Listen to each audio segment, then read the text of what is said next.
Motorcycle पर जा रहे हो तो मोटरसाइकिल चला भी रहे हो और सिमरन भी करिए, क्योंकि परमात्मा ने ऐसी कृपा कर रखी है कि कुछ जैसे मोटरसाइकिल चलाते हैं तो अपने आप हाथ क्लच पे और पैर गियर पे अपने आप चलते रहते हैं। आदमी का ध्यान कहीं होता है और वो अपने आप एक्ट कुदरती सहयोग देते हैं हमारे को हर कार्य में, और मन अपना फ्री होता है। तो मन इधर उधर की बकवाद सोचने की बजाय राम नाम पर लगाए रखें। आप जी को रह रह कर बताया जाता है कि भगवान का भक्ति सिमरन घना करा करो। सिमरन करने का तरीका कोई विशेष नहीं है, कोई विशेष अलग से कोई पर्टिकुलर विधि नहीं है, साधारण सिंपल सहज मार्ग है ये। जैसे चलते फिरते उठते बैठते आप अपनी गाड़ी लेकर आते हो या बस में या रेलगाड़ी में बैठ कर जाते हो, किसी से गप्पे मत मारो। यहाँ से लेकर वहाँ तक, जैसे यहाँ से दिल्ली जाते हैं, एमपी में जाते हैं, दूर तक जाते हैं, यूपी में, पंजाब में, राजस्थान में, तो अपनी भक्ति करते जाओ, परमात्मा का सिमरन करता जाओ वहाँ से लेकर यहाँ तक। जैसे आप दिनचर्या आपकी है, कोई कहीं मजदूर है, खेती करता है, दुकान पर जाता है, ऑफिस में जाता है, तो उस रास्ते वाले समय का भी सदुपयोग करें, उसका नाम लेता जाओ, भगवान की भक्ति करता जाओ।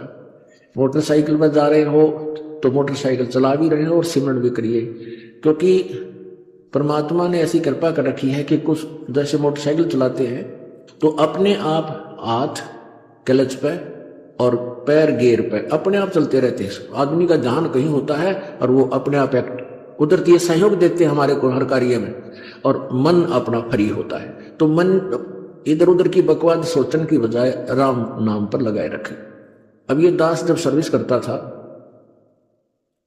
तो स्कूटर या मोटरसाइकिल होता था, तो अपने ऑफिस से जब चलता था, रोहतक के अंदर सर्विस करता था, वो इधर सिला बाईपास के पास ऑफिस था, यानी इधर दिल्ली साइड में, और इधर हिसार साइड में कति लास्ट में आके बाहर कॉलोनी सी थी, वैसे उसमें मकान था। तो वहां से लेकर वहां तक लगभग 10-12 किलोमीटर पड़ते थे, और बीच में वो आता था एक भिवानी स्टैंड, और उसमें वो रोहतक का मुख्य बाजार था और उसमें इतनी भीड़ लगी रहा करती थी।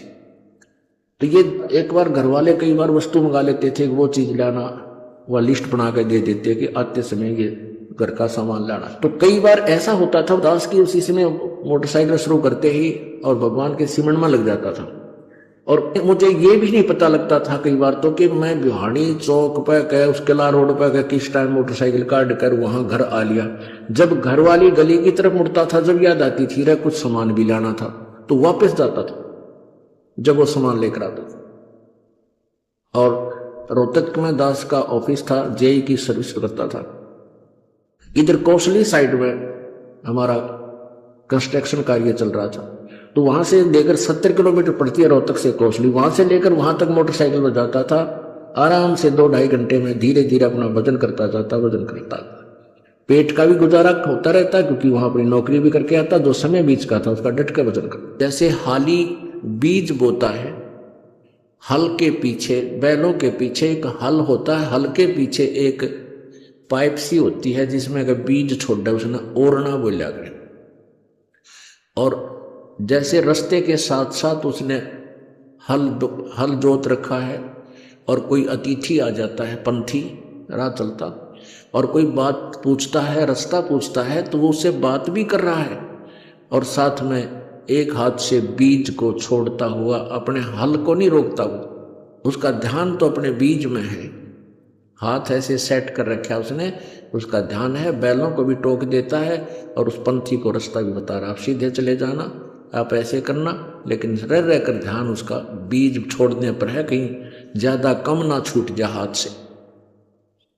जैसे हाली बीज धुन पंथी से बतलावे, वाम खंड पड़े नहीं ऐसे ध्यान लगावे।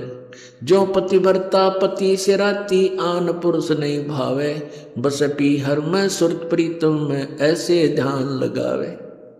This is meditation, it is meditation. ये ध्यान समझ लेना कैसा है हमारा ध्यान। अब जैसे आप वैसे सिमरन करते ही हो, जब आप किसी काम करते हो, कोई भी कार्य करते हो, ऑफिशियल काम में ज्यादा डिस्टरबेंस मानते हैं, लेकिन ऑफिशियल काम करते करते भी वह कसक मालिक की रह कर अंदर रहनी चाहिए हमारे। अब इस बात को आप समझ जाओगे। एक व्यक्ति ने 50,000 रुपये लोन लिया, लड़की की शादी और सारी व्यवस्था करनी थी, तिजोरी में यानी सेफ में रख दिए। और चलते समय कहीं जाना था निमंत्रण देने के लिए, सेफ खोल कर किराया निकाला और जल्दी का मारा कि किसी कारण से वो लॉक करना भूल गया सेफ को और पहुंच गया 200 किलोमीटर। उस पुराने समय की बात है, चल आजकल भी ऐसा ही आता, आजकल तो मोबाइल हो गए, जब फोन करते संभालिए चाबी ने, यानी पुराने समय की बात है। तो वो चला गया अपनी रिश्तेदारी में लगभग 200 किलोमीटर। शाम के समय उसको याद आया जब खाना खाने लगा, अकोत्रे की चाबी भूलिया मत और तिजोरी सेफ खुली छोड़ा है। भगवान कोई निकम्मा आदमी ना घुस जा, बच्चे दरवाजा खुला छोड़ कर चले जाए, मकान का कोई आना जार पता नहीं, ऊपर से शादी आ गई और ये मुश्किल से उधार में लोन मिला था और कोई पैसा मिलेगा नहीं, तो उसको कितनी चिंता। अब वो रिश्तेदारों से बात भी कर रहा है लेकिन तिजोरी से दिमाग नहीं हटता उसका, उस सेफ से अलमारी से दिमाग एक सेकंड भी उसकी टेंशन हटती नहीं। वो टेंशन समझो, ये टेंशन जो है ये है हमारा मेडिटेशन, ये सहज समाधि है। या अटायत भी ना हटे, जब आपका या कसक लग जाएगी, वो कसक कैसे लगेगी। आगे गए ना बावड़े रखते भी सब जाही, बिन साहेब की बंदगी की ठोर ठिकाना नहीं। जैसे मोती ओस का ऐसी तेरी आव, गरीबदास कर बंदगी बहुर ने ऐसा दाव। अब परमात्मा की बारे में जब हमारे हृदय में यह जगह बन जाएगी कि ना तो मनुष्य जीवन बार बार मिलेगा, और मनुष्य जीवन मिल गया तो ज्ञान नहीं मिले कि मनुष्य जीवन चाटाएंगे खाम, वो तो फिर एक पशु जैसा धंधा थे, असंख्य बार जन्म हो जाए मनुष्य का, जैसे मोक्ष नहीं हुआ परमात्मा प्राप्ति नहीं हुई। तो आपके अंदर एक विशेष कसक बनेगी, और ये कसक जो है, जैसे आप कोई ऑफिशियल काम भी करते हैं तो भगवान की भूल नहीं पड़ सकती, भले ही सिमरण नहीं हो सकता लेकिन वो चिंतन नहीं छूट सकता। परमात्मा की याद, भगवान ने ऐसा है, वेदों में ऐसा लिखा है। ये रह कर हमने तो एक ऐसा माहौल बनाना है, एक ऐसा रूटीन बनाना अपने दिमाग का कि ये बकवादा तटके भगवान के चरणों में ही लगा रहे। ये मालिक की वाणी याद आने लग जाएंगी जब आप कोई रिटर्न कार्य करते हो। सुखदेव ने 84 भुगती बना पजावे खरगो, तेरी क्या बुनियाद पुरानी तू पेंडा पंथ पकड़वो। कि इस तरह की बातें याद आवेंगी कि सुखदेव जैसे ऋषि भी सत साधना ना करने से गधा बना कुमार के माटी डोई, और परमात्मा कहते तेरी क्या बुनियाद पुरानी तू पेंडा पंथ पकड़ो। पेड़ा माने पंथ माने वे ऑफ वर्शिप, पूजा की विधि, पूजा का मार्ग, ये अकॉर्डिंग टू द शास्त्र, ये पकड़। तेरी क्या बुनियाद है, तू अटपट करने लग रहा है, अपनी मन मर्जी से साधना कर रहा है। तो कहने का भाव ये है पुण्यात्माओं। तो आइए अब जानते हैं संत रामपाल जी महाराज जी के ज्ञान को पुस्तक कबीर सरलार्थ से अध्याय मोहम्मद बोध का सारांश, यानी मुसलमान धर्म की जानकारी। कबीर सागर में मोहम्मद बोध 14वां अध्याय पृष्ठ 6 पर है। धर्मदास जी ने परमेश्वर कबीर जी से मुसलमान धर्म के प्रवर्तक हजरत मोहम्मद को ज्ञान समझाने के बारे में प्रश्न किया कि हे बंदी छोड़, क्या आप नबी मोहम्मद जी से भी मिले थे? उसने आपकी शरण ली या नहीं, यह जानने की मेरी इच्छा है। आप सबके मालिक हैं, जानी जान हैं। परमेश्वर कबीर जी ने धर्मदास जी को मोहम्मद धर्म की जानकारी इस प्रकार दी, यानी लेखक संत रामपाल जी महाराज के शब्दों में कबीर परमेश्वर जी ने अपनी प्यारी आत्मा धर्मदास जी को मुसलमान धर्म की जानकारी बताई, जो इस प्रकार है। पाठकों से निवेदन है कि कबीर सागर से बहुत सा प्रकरण कबीर पंथियों ने निकाल रखा है, कारण यह रहा कि वे उस विवरण को समझ नहीं सके, उसको अपनी अल्पबुद्धि के अनुसार गलत मानकर निकाल दिया। मेरे पास एक बहुत पुराना कबीर सागर है, उसके आधार से तथा परमेश्वर कबीर जी ने अपने ज्ञान को संत गरीबदास जी को सन 1727 में प्रदान किया। संत गरीबदास जी उस समय 10 वर्ष के बालक थे। उनको कबीर परमेश्वर जी सत्यलोक लेकर गए, फिर वापस छोड़ा। उसके पश्चात संत गरीबदास जी भी आंखों देखा वर्णन किया। मैंने यानी रामपाल दास ने सर्वधर्म ग्रंथों का इस दृष्टिकोण से अध्ययन किया कि क्या यह प्रकरण पुरातन धर्म ग्रंथों में भी है। यदि पुराने धर्म ग्रंथों यानी पवित्र वेदों, पवित्र गीता, पवित्र पुराण, पवित्र कुरान तथा पवित्र बाइबल जो 3 पुस्तकों का योग है, तौरत, जबूर, इंजल में पवित्र कबीर सागर वाला प्रकरण है, तो संसार की भोली भाली और विभिन्न पंथों में धर्म के नाम से बटी जनता को एक सूत्र में बांधा जा सकता है। अध्ययन से पता चला कि सर्वधर्म ग्रंथ जहाँ तक यानी जिस मंजिल तक का ज्ञान उनमें है वह कबीर सागर से मिलता है। कबीर सागर में उन ग्रंथों से आगे का ज्ञान भी है। कबीर परमेश्वर जी ने धर्मदास जी को बताया कि हे धर्मदास, मुसलमानों का मानना है कि बाबा आदम से मनुष्य की उत्पत्ति हुई है। यह इनका अधूरा ज्ञान है। आदम जी वाला जीव पूर्व जन्म में ऋषभ देव राजा था, जिसको जैन धर्म का प्रवर्तक व प्रथम तीर्थकर मानकर यानी माना जाता है। मैंने यानी परमेश्वर कबीर जी ने नबी मोहम्मद को यही समझाया था कि आप बाबा आदम को अपना प्रथम पुरुष मानते हो, उसी की संतान आप अपने को मानते हो। जिस समय बाबा आदम नहीं था उस समय परमात्मा तो था। यह ज्ञान पवित्र बाइबल में उत्पत्ति ग्रंथ में लिखा है। नबी मोहम्मद जी से पूर्व बाबा आदम की संतान में लाखों पैगंबर हुए माने जाते हैं, जिनमें से दाऊद, मूसा, ईसा जी। दाऊद जी को जबूर किताब मिली, मूसा जी को तौरेत तथा ईसा जी को इंजिल पुस्तक मिली। प्रत्येक को एक ही बार में उपरोक्त पुस्तकें मिली। नबी मोहम्मद जी को कुरान शरीफ किताब मिली, जो कई चरणों में कई प्रकार से प्राप्त हुई है। जब किसी पथ की यानी जब किसी पंथ की शुरुआत होती है, किसी समुदाय के व्यक्ति द्वारा उसी समुदाय से होती है। कारण यह होता है कि परमात्मा किसी महापुरुष को इसी उद्देश्य से संसार में भेजता है कि वह मनुष्यों में फैली बुराई, कुरीतियों, शास्त्र विरुद्ध साधना को छुड़ाकर सवच तथा शास्त्र विधि अनुसार भक्ति करने वाले भक्त तैयार करे, जिस कारण से उसको अपने ही समुदाय से शुरुआत करनी होती है। रूढ़िवादी तथा स्वार्थी पंथी गुरु उस सच्चे संत का जनता को भ्रमित करके बहुत विरोध कराते हैं, उसका जीना हराम कर देते हैं, परंतु वह प्रभु का भेजा हुआ अंश होता है। इस संसार में 2 शक्ति अपना अपना कार्य कर रही है। एक काल ब्रह्म है, जिसको ज्योति निरंजन भी कहते हैं। वेदांती उसको ब्रह्म कहते हैं और निराकार मानते हैं। मुसलमान उसी को बेचुन यानी निराकार अल्लाह कहते हैं। दूसरी शक्ति सत्य पुरुष है, जिसको गीता में परम अक्षर पुरुष, सच्चिदानंद घन ब्रह्म, दिव्य महापुरुष यानी दिव्य परम पुरुष तत्ब्रह्म कहा है। यानी गीता अध्याय 7 श्लोक 29, अध्याय 8 श्लोक 3, अध्याय 8 श्लोक 8, 9, 10। काल ब्रह्म का राज्य 21 ब्रह्मांड का क्षेत्र है, जिसको काल लोक कहते हैं। काल ब्रह्म को 1 लाख मानव शरीरधारी जीव खाने का श्राप लगा है, जिस कारण से यह अधूरा आध्यात्मिक ज्ञान तथा साथ में बुराई जैसे शराब, मांस, तंबाकू का सेवन करने तथा दाम, तीर्थ आदि पूजने का भी ज्ञान देता है, जिस कारण से साधक साधना करते हुए अन्य विषय विकार तथा शास्त्र विरुद्ध साधना करके अपना जीवन व्यर्थ करते हैं और काल ब्रह्म के जाल में ही रह जाते हैं। काल ब्रह्म की यही कोशिश है। दूसरी शक्ति सत्य पुरुष है।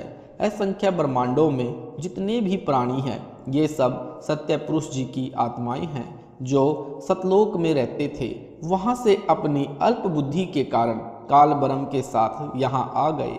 वहाँ पर सतलोक में प्रत्येक जीव का अपना घर परिवार सर्व सामान था। प्रत्येक को काल ब्रह्म के देवताओं से भी अधिक सुविधाएं थी। कोई वृद्ध नहीं होता था। कोई मरता नहीं था, सृष्टि ऐसी ही थी। यह 5 तत्व से बनी है, वहाँ एक नूर तत्व से बनी सृष्टि है। यह मिट्टी से निर्मित जानो, वहाँ की सोने से बनी मानो। यह नासवान है, वह अविनाशी है। सत्पुरुष स्वयं कबीर जी हैं, उनके शरीर का नाम कबीर है। वेदों में कबीर देव कहते हैं, कुरान में अल्लाह अकबर, अल्लाह कबीर कहते हैं। परमेश्वर कबीर जी चाहते हैं कि सर्व जीव मेरे ज्ञान को समझे और मेरे द्वारा बताई भक्ति साधना करे। सर्व बुराई त्याग कर निर्मल होकर सतलोक में चले जाएंगे। वहाँ इनको कोई कष्ट नहीं है, न मरण है, न वृद्ध अवस्था है।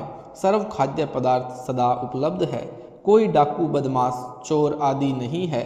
स्त्री, बच्चे, पुरुष सब ऐसे ही सृष्टि है। काल ब्रह्म चाहता है कि सर्व प्राणी मेरे जाल में फंसे रहे, जन्मते मरते रहें, बुराई करके पापग्रस्त होकर जन्मते मरते रहें। किसी को सत्यलोक तथा सत्य पुरुष का ज्ञान न हो, मेरे तक ज्ञान को अंतिम माने। इसलिए काल ब्रह्म परमेश्वर कबीर जी की आत्माओं में से अच्छी आत्मा को अपना पैगंबर यानी संदेश वाहक ज्ञान देने के लिए भक्ति दूत बनाकर भेजता है। अपने काल जाल में रखने वाला ज्ञान देता है। उसी ने बाबा आदम, हजरत दाऊद, हजरत मूसा, हजरत ईसा, हजरत मोहम्मद को तथा अवतारों राम, कृष्ण आदि, शंकराचार्य आदि मुनियों द्वारा अपना प्रचार करा रखा है।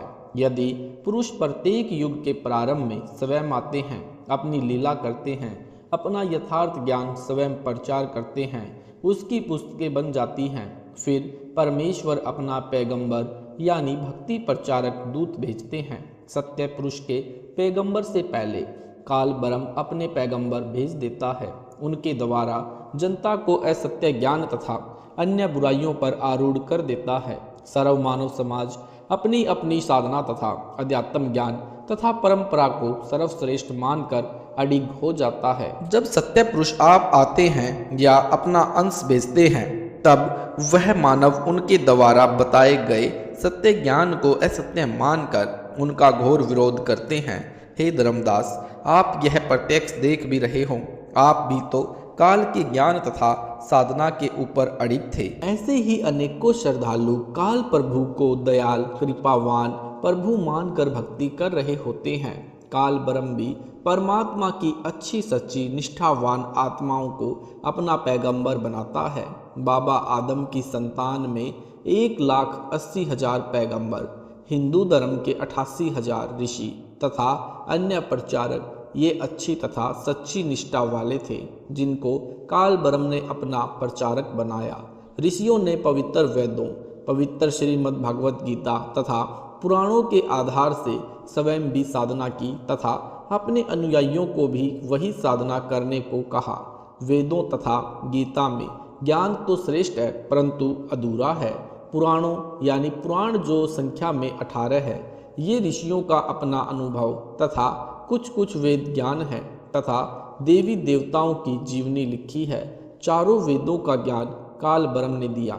चारों वेदों का सारांश अर्थात संक्षिप्त रूप श्रीमद् भगवत गीता है। चारों वेदों का ज्ञान काल ब्रह्म ने सर्वप्रथम दिया था। उसके पश्चात उसी काल ब्रह्म ने 4 किताबों यानी जबूर, तौरेत, इंजिल तथा कुरान शरीफ का ज्ञान दिया है। भक्ति का मार्ग वेदों तथा गीता में बताया गया है। उसके पश्चात दाऊद जी को जबूर किताब वाला ज्ञान दिया। इसमें सृष्टि की उत्पत्ति का आंशिक ज्ञान दिया। इसके पश्चात मूसा जी को तौरेत पुस्तक वाला ज्ञान दिया तथा इसके पश्चात ईसा जी को इंजिल पुस्तक वाला ज्ञान दिया। फिर बाद में कुरान शरीफ वाला ज्ञान मोहम्मद जी को दिया। वेदों में भक्ति तथा भगवान का ज्ञान बताया है। वह ज्ञान अन्य पुस्तकों जबूर, तौरेत, इंजिल तथा कुरान शरीफ में दोहराना उचित न जानकर सामान्य ज्ञान दिया है।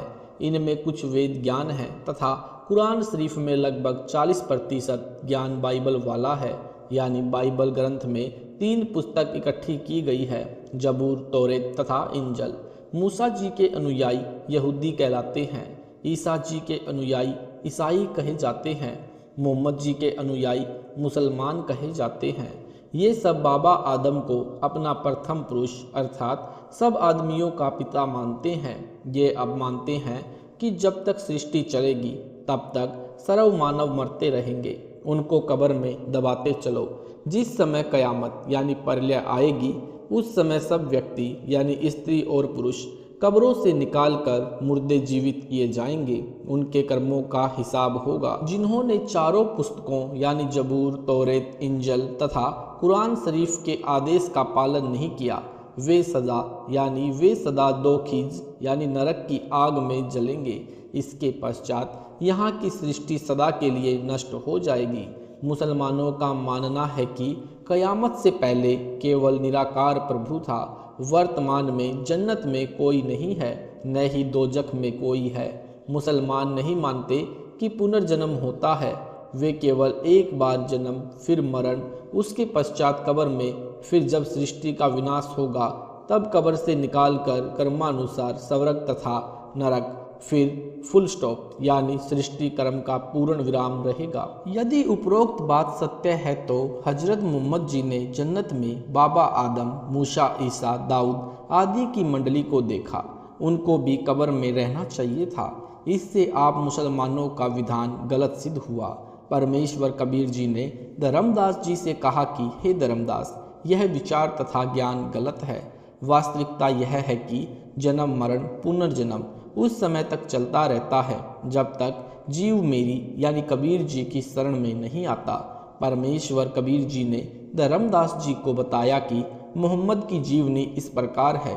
ईसा मसीह के लगभग 600 वर्ष पश्चात हजरत मोहम्मद जी का जन्म यहूदी समुदाय में हुआ। उस समय आध्यात्मिक अज्ञानता पूरी तरफ फैल चुकी थी।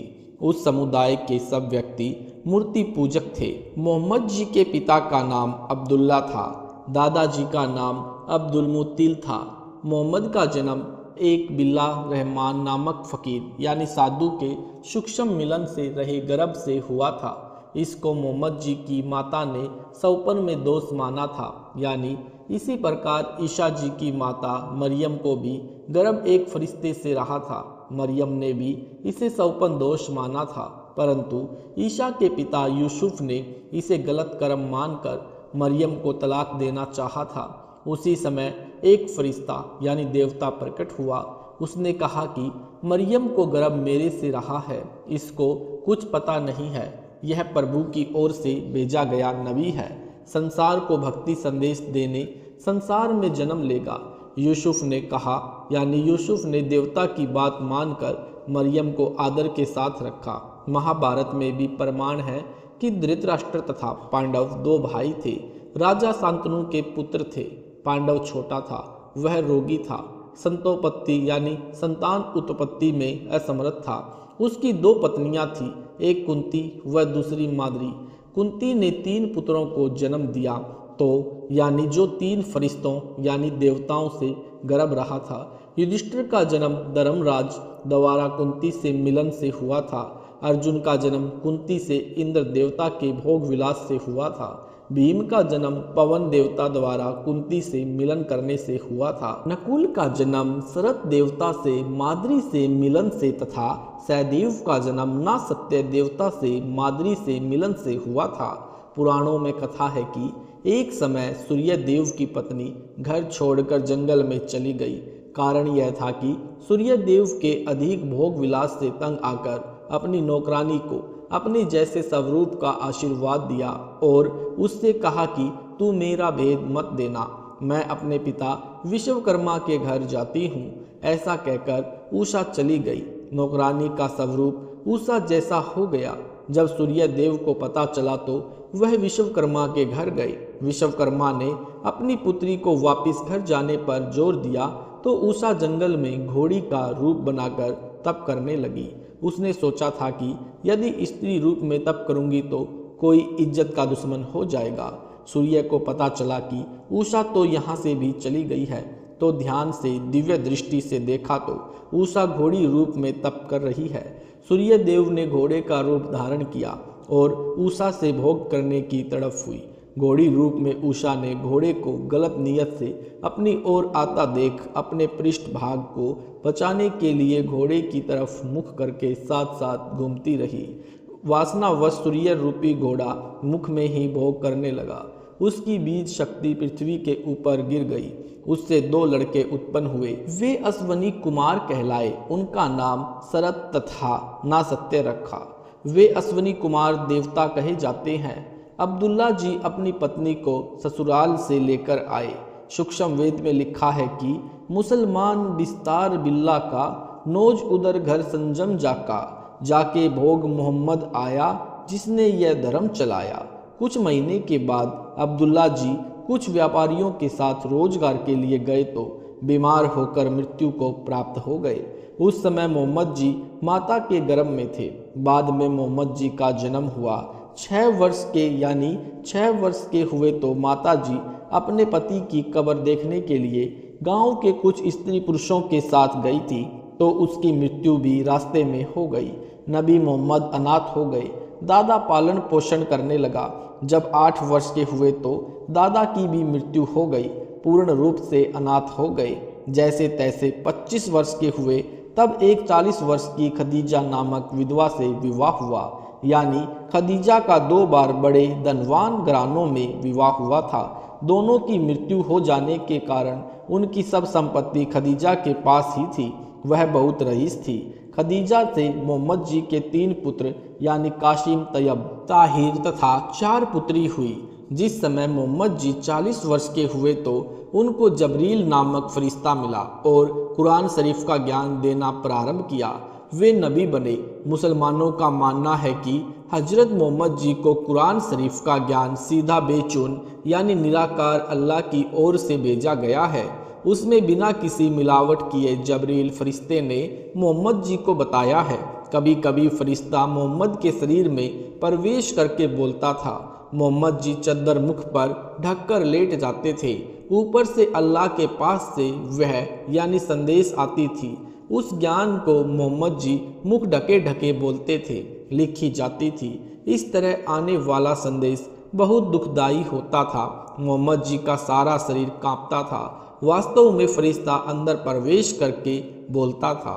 कभी कभी काल ब्रह्म भी स्वयं प्रवेश करके बोलता था। यानी काल ब्रह्म ने कृष्ण के शरीर में प्रवेश करके गीता वाला ज्ञान बोला था। एक दिन हजरत मोहम्मद जी ने अपनी ऊपर यानी स्वर्ग की यात्रा का वर्णन बताया। एक गधे जैसा जानवर यानी जिसे बुराक नाम दिया लेकर जबरील देवता आया और मोहम्मद जी को बैठाकर ऊपर के 7 आसमानों की सैर कराई। ऊपर जाकर एक मेराज यानी सीढ़ी ऊपर से नीचे की ओर खुली। उसके ऊपर बुराक चढ़ा। मोहम्मद जी भी उस पर बैठे थे। जबरील नीचे रहा। फिर एक पक्षी आया। उस पर बैठकर मोहम्मद जी अल्लाह के पास गए। पक्षी भी चला गया। मोहम्मद जी ने अल्लाह से सीधी वार्ता की। अल्लाह पर्दे के पीछे से बोला और 50 नमाज प्रतिदिन करने को कहा। फिर मूसा जी के कहने से वापस जाकर 5 नमाज करने की आज्ञा अल्लाह से लेकर आए, जो वर्तमान में मुसलमान करते हैं। हजरत मोहम्मद जी ने बताया कि मैंने जन्नत यानी स्वर्ग में सब आदमियों के पिता बाबा आदम जी को देखा। वह उनके दाईं ओर स्वर्ग था। स्वर्ग में उसकी नेक संतान थी जिन्होंने अल्लाह के आदेश अनुसार भक्ति की थी। वे स्वर्ग यानी जन्नत में सुखी थे। बाबा आदम के बाईं ओर दोजख यानी नरक था। उसमें बाबा आदम की निकम्मी संतान कष्ट भोग रही थी, जिन्होंने अल्लाह की किताबों के आदेश अनुसार भक्ति न करके जीवन व्यर्थ किया था। हजरत मोहम्मद जी ने बताया कि बाबा आदम बाईं ओर नरक में अपनी संतान को नरक में कष्ट उठाते देखकर रो रहे थे और दाईं ओर स्वर्ग में नेक संतान को देखकर हंस रहे थे। जबरील देवता ने बताया कि ये बाबा आदम हैं। मोहम्मद साहब ने बताया कि ऊपर के लोकों में मुझे हजरत दाऊद, हजरत मूसा तथा हजरत ईसा जी तथा अन्य नबियों की जमात यानी मंडली मिली। मैंने उनको नमाज पढ़ाई, फिर नीचे लाकर बुराक छोड़कर चला गया।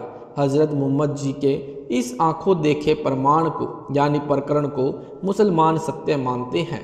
इसलिए आपका वह सिद्धांत गलत हुआ कि मृत्यु के पश्चात प्रलय तक बाबा आदम, हजरत दाऊद मूसा, ईसा आदि आदि को जन्नत की बजाय कब्रों में होना चाहिए था, जिनको हजरत मोहम्मद जी ने जन्नत में देखा था, तथा बाबा आदम की संतान भी कब्रों में रहनी चाहिए थी, जो ऊपर स्वर्ग यानी जन्नत तथा नरक यानी दोजख में हजरत मोहम्मद जी ने देखी थी। आपका सिद्धांत गलत है। हजरत मोहम्मद जी को खदीजा यानी खदीजा जी से 3 पुत्र तथा 4 बेटी प्राप्त हुई थी। तीनों बेटे मोहम्मद जी की आंखों के सामने अल्लाह को प्यारे हुए। सत साहिब जी, अगर आपको वीडियो अच्छा लगा तो वीडियो को ज़्यादा से ज़्यादा लाइक करें, शेयर करें, कमेंट करें। यूट्यूब पर ऐसे ही वीडियो देखने के लिए हमारे चैनल सतलोक इन संत रामपाल जी महाराज चैनल को सब्सक्राइब जरूर करें। सत साहिब जी, मिलते हैं अगली वीडियो में।